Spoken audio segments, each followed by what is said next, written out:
Oke, selamat siang semuanya. Jumpa kembali dengan saya Halim Sugiarto di channel YouTube Forex by Halim. Jadi kalau pada kesempatan siang hari ini saya ingin membahas tentang materi edukasi tentang pialang. Jadi banyak teman-teman tuh suka menanyakan ke saya, sebenarnya pialang forex itu apa sih, broker itu apa sih, dan mana pialang yang bagus dan broker yang oke itu yang mana gitu. Nah, hari ini saya akan bahasnya terutama tentang pialang lokal atau pialang yang berada di bawah regulasi Badan Perdagangan Berjangka Komoditi. Jadi ini saya ada buka website tentang Bapepti, di mana websitenya itu isinya adalah bapepti.go.id. Karena bapepti.go.id merupakan satu website dari pemerintah, di mana Go ini merupakan government. Jadi Bapepti ini ada di bawah perlindungan dari Kementerian Perdagangan.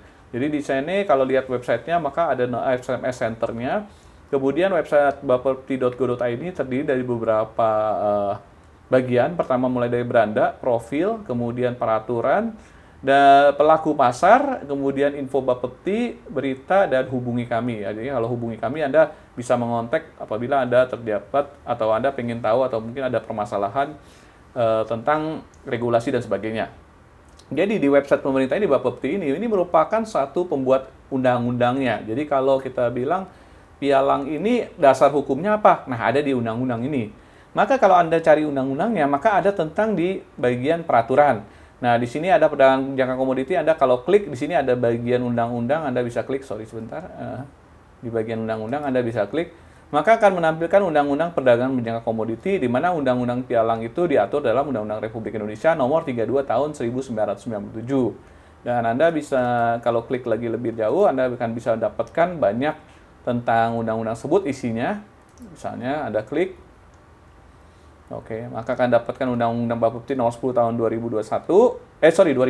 Anda bisa lihat di sini materi-materi tentang perubahan perundangan. Anda bisa baca mungkin macam-macam, mulai tentang bagaimana pengertian nasabah, kemudian dana kompensasi, kemudian juga kontrak berjangka itu seperti apa, pialang berjangka itu seperti apa. Anda akan dapatkan pengetahuan di sini.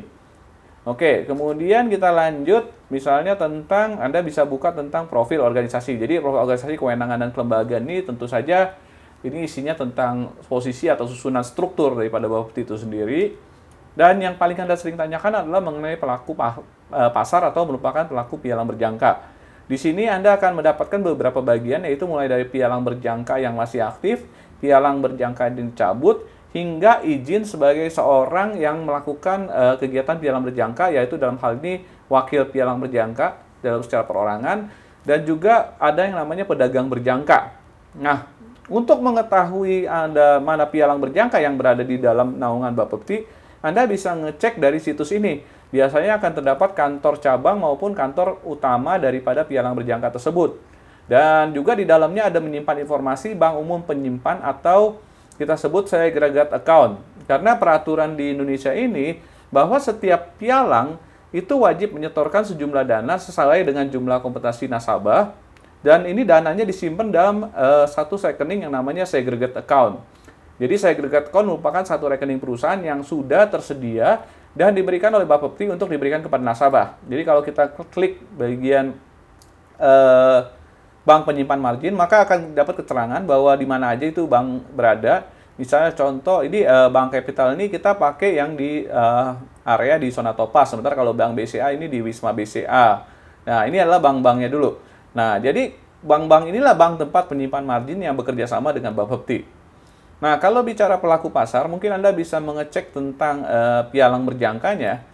Nah, kalau pialang berjangka ini kan Anda bisa ngecek tuh, ada berapa perusahaan pialang berjangka yang aktif, dan di sini ada nomor telepon, dan juga Anda bisa mengecek bagian detail, maka akan dapat lebih jelas lagi. Misalnya sekarang Anda mengecek PT Century, PT Century alamat Komplek Utama Mele, detailnya Anda bisa lihat lebih detail lagi. Karena Anda akan dapetin nomor rekening terpisah. Nah, kalau Anda melakukan transaksi terhadap pialang tersebut, pastikan bahwa nomor rekeningnya sesuai dengan nama PT dan sesuai dengan rekening yang ada di Bapepti ini. Oke, kita balik. Oke, di bagian pialang berjangka dicabut, tentu saja di sini juga ada, misalnya perusahaan-perusahaan yang memang sudah tidak beroperasi. Sampai sini ada beberapa nih perusahaan, contohnya ini Artamas Pictures. Kalau Anda klik detailnya, maka mungkin Anda akan bisa lihat lebih detail. Oke, di sini ada, oh ini tidak muncul ya. detail untuk kenapa dia dibekukan, mungkin Anda bisa cari dari Google, kemudian Anda bisa ngecek. Dan kemudian kalau Anda masuk ke bagian pedagang fisik, jadi di sini juga ada namanya pedagang fisik untuk calon pedagang fisik aset kripto. Jadi kalau sekarang kan pedagang-pedagang kripto itu sudah masuk di bawah anggota Bapepti. Maka di sini Anda lihat tuh ada beberapa perusahaan pialang yang bisa transaksi kripto seperti Indodax, Toko Kripto, Sipmex, kemudian sampai 13, berarti udah ada 13 perusahaan yang bisa transaksi kripto di Indonesia. Nah, kemudian di dalam pedagang berjangka ini Anda bisa ngecek juga. Jadi kalau pialang itu kan sebagai penerima order dari nasabah. Nah, kalau wakil pialang berjangka ini nama-namanya, jadi nama-nama orang yang bekerja di perusahaan tersebut. Jadi Anda bisa ngecek apakah dia memang termasuk dari wakil pialang, Anda bisa ngecek namanya di sini dan apakah dia bekerja di sana. Jadi kalau ada yang menyampaikan saya wakil pialang, kemudian wakil pialang dari mana, Anda bisa cek apakah nama itu terdaftar di sini atau enggak. Berarti kalau tidak ada, dia bukan wakil pialang resmi. Kemudian di bagian pasar Anda bisa mengecek pedagang berjangka.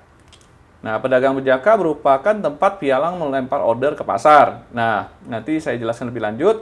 Jadi di sini ada perusahaan-perusahaan atau pialang pedagang berjangka. Jadi mulai dari beberapa perusahaan nih, kalau nggak salah ada, coba kita cek secara sekilas ya. Oke. Cukup banyak ya, saya rasa yang masuk pedagang berjangka ini. Kalau kita lihat dan alamatnya sebagian bukan cuma di Indonesia, ada juga yang di Singapura. Dan ini ada kurang lebih 135 halaman, berarti kalau dirinci mungkin lebih dari 100 perusahaan, dan cukup banyak ini kalau dicek satu-satu. Karena pedagang berjangka ini, kalau Anda melakukan transaksi komoditas, ini bisa mengirim dari luar negeri ke Indonesia, tapi semua dalam naungan Badan Perdagangan atau dilaporkan kepada Badan Perdagangan Berjangka dan Komoditi. Nah, untuk transaksi seperti sistem perdagangan alternatif, atau forex, biasanya dikenal dengan forex atau juga transaksi emas. Nah, kita beranut pada pedagang yang berada terafiliasi di dalam dua bursa. Satu, Bursa Berjangka Jakarta, kita sebut sebagai jakartafutureexchange.co.id. Ini adalah website jfx.co.id, merupakan pengumpulan dari pedagang jangka, tempat mengumpulkan order dari pialang. Dan biasanya kalau kita cek di sini, maka sebagian daripada pengumuman ini itu ada juga terdapat di Bapepti itu sendiri. Nah, kalau Anda ngecek tentang JFX-nya sendiri, mungkin sudah cukup lama JFX ini berada, karena dia juga hampir sama dengan beradanya Bapepti. Ini berdiri sejak 19 Agustus 1999, dengan anggota saat ini, keanggotanya kalau Anda ngecek daftar anggota bursa, Anda akan mendapatkan daftar anggota pialang, itu hampir sama dengan yang ada di dalam Bapepti. Tapi karena di sini lebih banyak ke arah sistem perdagangan alternatif, maka Anda bisa ngecek satu persatu perusahaan. Ini yang bekerja sama dengan Jakarta Futures Exchange. Ini saya rasa mungkin kurang lebih ada sekitar 50 sampai 60 perusahaan saja. Nah, salah satunya mungkin ada Top Growth Futures, ada PT Sinarmas. Nah, ini cukup banyak ya pialang-pialang yang bekerja sama dengan Jakarta Futures Exchange. Dan Anda bisa ngecek berita-berita atau kegiatan bursa pasar mengenai pialang berjangka yang terdaftar sebagai member JFX, bisa dari kolom berita dan artikel. Kemudian Anda bisa mengecek produk-produk berjangka yang tersedia juga. Jadi ada produk berjangka yang non-SPA, itu adalah kontrak berjangka emas, kemudian fisik timah, ada kontrak gulir indeks emas, ada kontrak berkala emas, dan pasar fisiknya juga ada pasar fisik kopi, KKO, karet, batubara, teh, dan CPO. Makanya tadi Anda perhatikan itu ada beberapa perusahaan pedagang yang alamatnya bukan di Indonesia. Nah, inilah yang sering terorganisasikan. Biasanya kita kerjakan adalah sistem perdagangan alternatif. Nah, sistem perdagangan alternatif ini merupakan sistem perdagangan yang berkaitan dengan jual beli kontrak derivatif atau kontrak turunan yang dilakukan di luar bursa berjangka secara bilateral melalui penarikan margin atau sistem leverage, didaftarkan ke bursa berjangka dan lembaga clearing berjangka. Jadi bursa berjangka nanti lapor lagi ke lembaga clearing berjangka, dan lembaga clearing berjangka tempat merupakan settle daripada seluruh transaksi yang ada dilakukan di pialang. Nah, jadi transaksi ini sifatnya merupakan over the counter. Nasabah bertransaksi dengan penyelenggara sistem alternatif menyempurnakan perdagangan OTC, di mana Ada pedagang penyelenggara yang menjadi market maker banyak pihak, sementara nasabah bertransaksi melalui pialang berjangka yang menyediakan jasa penyampaian amanat. Jadi kalau Anda perhatikan ada beberapa produk di sini, mulai mata uang seperti forex, kemudian ada indeks. Indeks ini seperti transaksi bursa, indeks saham Hong Kong, indeks saham Amerika. Kemudian derivatif komoditi ini seperti transaksi emas, perak, oil. Kemudian derivatif saham tunggal ini lebih ke arah CFD atau contract for difference. Nah, kemudian selain Bursa Berjangka Jakarta atau JFX, kita punya yang lebih baru ini adalah Bursa Berjangka Komoditi atau dikenal sebagai ICDX. Websitenya icdx.co.id. Dan di sini kalau Anda mau ngecek tentang ICDX Group, maka Anda bisa klik tentang ICDX Group. Ya, singkatan dari Indonesia Clearing House juga.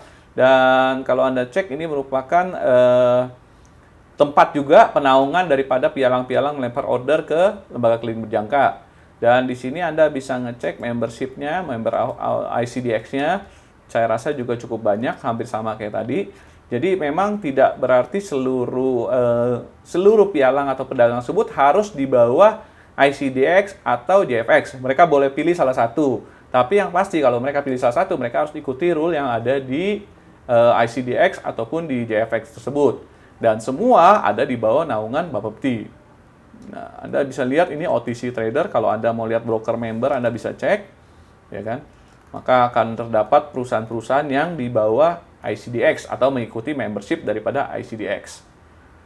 Oke, sama prinsipnya semua. Kalau Anda mau ngecek account, Anda harus ke Bapepti, cek websitenya, kemudian cek rekeningnya apakah aman. Mau cek wakil pialang ke website Bapepti. Mau cari pedagang atau pialang, Anda bisa cek di ICDX Group ataupun di JFX, ya. Dan mungkin Anda juga bisa cari news mengenai publikasi, kemudian juga atau press release, misalnya ada kegiatan-kegiatan yang dilakukan oleh bursa seperti dari ICDX maupun dari JFX. Kemudian biasa juga Anda mencantumkan seperti misalnya ranking-ranking pialang yang aktif dan tidak aktif. Nah, itu biasanya masing-masing punya ini sendiri untuk papan pengumuman tersendiri.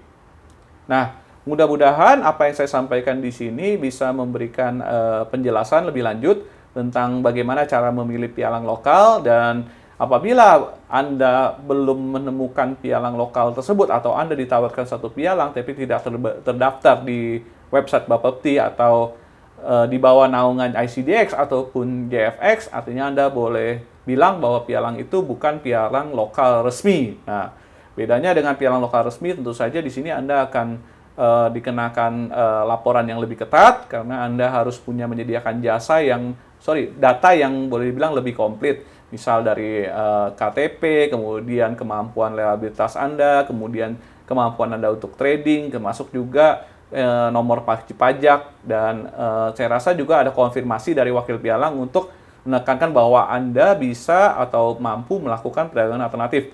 Karena sistem perdagangan alternatif boleh dibilang cukup berisiko tinggi yang bisa mengakibatkan kerugian hingga kehilangan seluruh jumlah uang yang ada deposit. Nah, mudah-mudahan informasi ini bermanfaat. Saya akan terus melanjutkan edukasi ke depannya. Jadi, saksikan terus materi-materi yang lebih baru dan edukatif bersama Halim Sugiarto di channel @forex by Halim. Oke, stay focused and keep healthy.